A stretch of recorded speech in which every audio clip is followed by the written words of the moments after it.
was, sauntering up the street towards the shop and dreaming about the den. I could see the church clock and it was 5 to 10.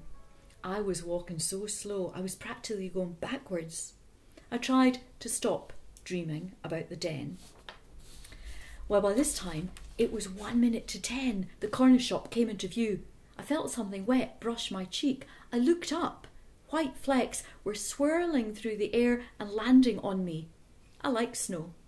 I opened my mouth to catch a snowflake and one landed on my tongue, which was exactly when the church bells rang for 10 o'clock, which was exactly when a car screeched its tyres and blared its horn. I swung round to see a screaming girl in fancy dress standing stock still in the middle of the road, her arms flung out to the side and her face pale as a ghost. The screeching car swerved around her and roared off. The girl stumbled across the road in a panic. She tripped over the curb and fell at my feet, and then she buried her face in her hands and started sobbing. I looked around for her mum or her big sister or someone, but no one was there. So I bent down and I patted her on the shoulder, feeling seriously awkward. "Hey," I said, "are you okay?" She pulled her hands away from her face, stopped crying and gazed up at me, like I was some kind of superstar. I got the weirdest feeling, like a million hot needles jabbing up my spine. I'd never seen anyone like her. She had pale blue eyes, totally white, practically see-through skin, a funny shower cap style hat on, and long twisty red hair spilling out from that hat and reaching all the way down her back. She stretched her hands out and she wrapped her long fingers around my ankles. "I have become lost," she sobbed. I felt trapped. The weird girl didn't let go of my ankles. A shiver shot up my legs. I did my silly nervous giggle and I tried to wriggle free, but this girl was seriously strong. She clung on like she was drowning and I was a lifeguard. So I tried talking. "Hey, are you on your way to a fancy dress party?" Though I did think it was kind of early in the day for a party. She stared up at me like I was talking Chinese. "Christmas party, maybe?" I went on, smiling down at her awkwardly. But all she did was stare, wide-eyed and terrified looking. She still had her long fingers locked around my ankles. My heart raced. What if she was mad? "Oh well," I chirped. "Never mind about parties." I tried to sound chilled, but inside, my panic level was rising fast. "Right, anyway, I better get going," I said, except I couldn't move. So I tried smiling to make her relax. "Well, it's good you're okay," I said. "See you around. Better look where you're going next time you cross the road."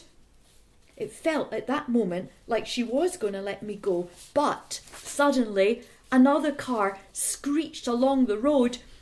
She shrieked again and grabbed my ankles even tighter. "Excuse me," I shouted at her. I was getting pretty freaked out by this time. "Could you let me go?"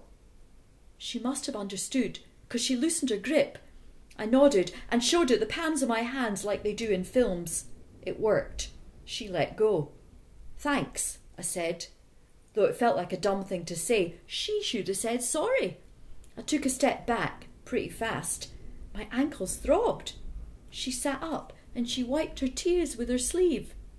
And that is when I really saw her clothes.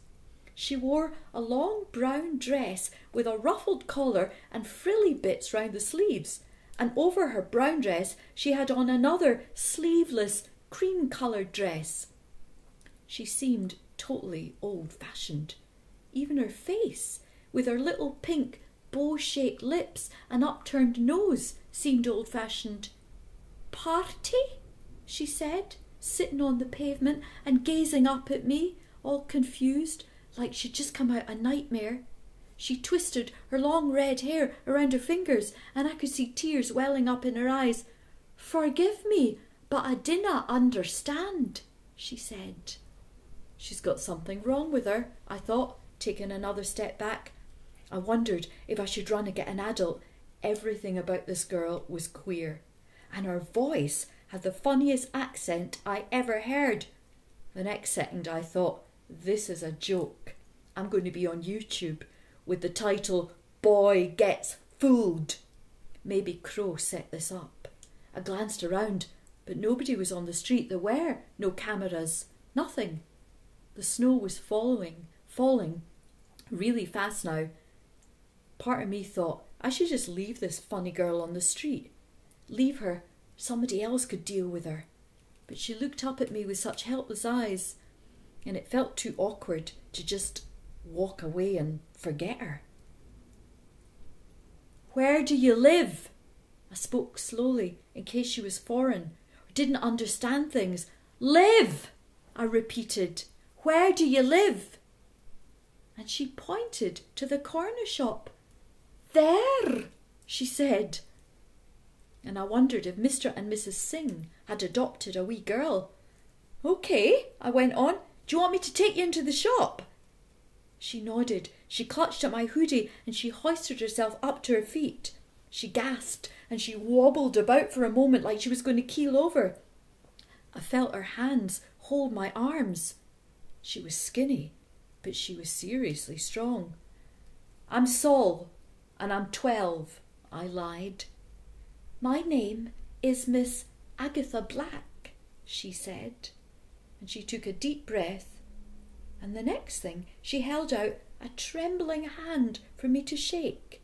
And I, she said, am 11 years old and 6 months, and I'm very pleased to meet you.